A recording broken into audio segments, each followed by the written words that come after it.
What is up, my intrepid cat mojo tears? It is I, Jackson Galaxy, thy cat daddy, ready to take you on another adventure through the world of the feline. First of all, I'm sure you're like, wait, stop the presses, hold on, press pause, whatever. What? Why is Jackson wearing a mask, man? I mean, isn't he in the safety of his vaunted cat cave in the solitary confines of, well, yes, but a couple of reasons. First of all, I just want you to love on this for a second. This is the new Jackson Galaxy leopard print mask. We have a few different varieties, and I think they rock, so check them out over at the website.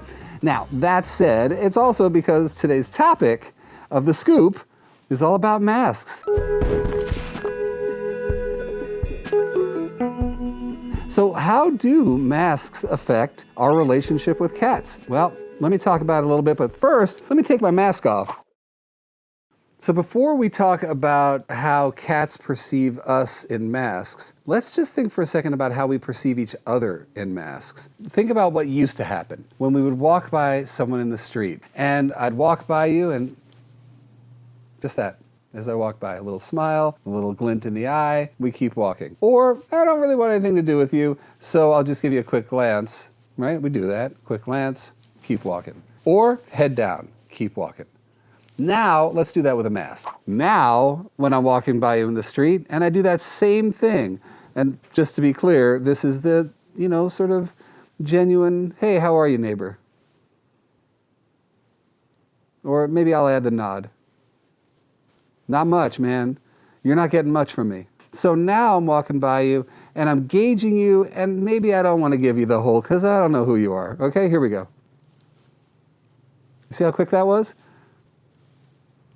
Now we've made eye contact and I'm gone. And you got none of this. So what did you get here, right? The last one is, I'm trying to gauge you. Walk, walk, walk. If I were you, and I saw me, and I did that, I'd be scared, because I'm a dangerous man. No, I'm kidding. And then there's the other one, which is just the deflecting. I'm walking, I don't really want to engage. You might take that like, who the hell you think you are? There are so many nuances that we have lost because of this. Come on, you guys all know, you've compensated to some degree or another. We have all learned this, smiling with our eyes. We've learned that. We've had to. It's a lot. We're all used to that, by the way. We've been doing this with humans now pretty nonstop for the past year or so, and it's not easy, when you don't see mouths move and you don't see the real sort of nuances that you're used to taking in to gauge somebody, and you can't do that anymore. You know how hard it is. Just put yourself into the shoes of an animal whose very existence depends on their ability to read these fine clues. The big thing that I just want to get right to and touch on, how do cats, especially new cats, gauge the safety of a human coming into their environment?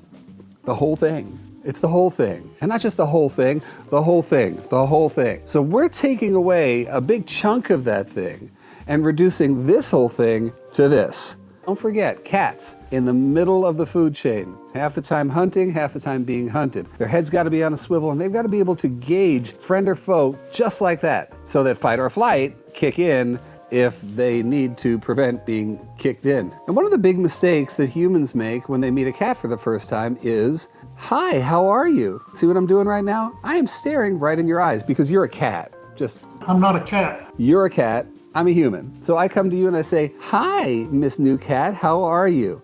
And I'm staring right in your eyes. And for that animal in the middle of the food chain, the predator and prey, that's not the right thing to do. That's not something that will send a message of confidence. Even when it comes to you and your own cat in your own life, it's sometimes really challenging. What I'm trying to get at here is that by putting a mask on, and watch, I'm gonna magically put it on. Ready, steady, we're gonna do some magic here, ready? And mask is back on again. Oh my God, it's magic. So anyway, that never gets old for me. Anyhow, now the mask is back on again, and you can see that as you person sitting there, We're trying to... all you can get from me is what you're getting right here. And that is potentially, like I said, not a solid way of gauging someone's receptivity or their intent. Presents a handicap for me, either getting to know a new cat or reestablishing a connection with a cat that I already know. And so I have to lean back on other things that will work for me. One, of course, just don't stare, man. Just don't stare. If you guys have watched videos of mine about the cat I love you, the slow blink, you know how important it is to use your eyes in a positive way.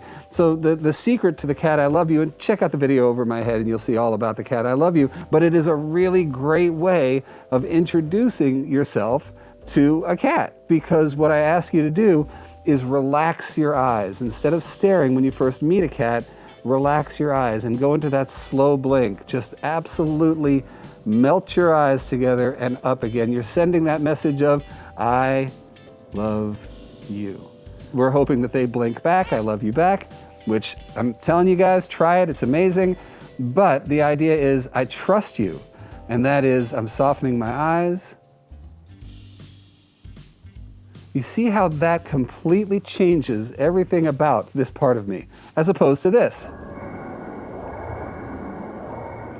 That can be taken a lot of different ways. And if you're a cat, again, middle of the food chain, hunting, hunted, the chances that you're taking if someone is staring you down like that, do you love me or do you love me for dinner?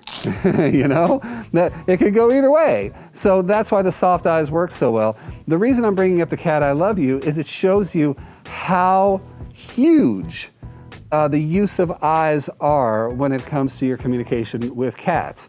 So now, I mean, once I lose the mask and I've got all this, I can communicate with relaxed face, I can communicate with a lot of different things. But when it's just this, the eyes are the window to a lot of things, but they can be the window to threat, they can be the window to invitation, they can be the window to predation. There's so many different things. So to wrap that all up, you guys, be aware that you are limiting your communication in terms of this whole part of you to eyes.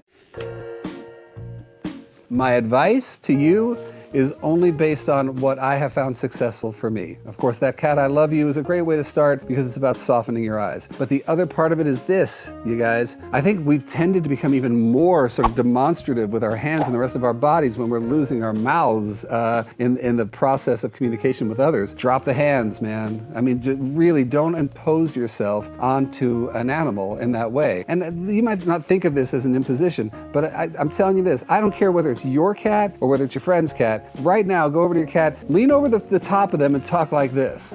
I can pretty much bet you, unless you've got like the #1 rock solid mojito cat in the whole world, that they're gonna give you a little bit of this, or walk away because it's a little threatening, or get a little angry about it to some degree or another. They are so receptive to energy. Hands are a big part of what can be a real negative when it comes to that energy. Are you always aware of what you're communicating here with your cats? My guess is no. And so in this time, just having a little bit more of awareness of what we bring to our relationships makes that relationship inherently better.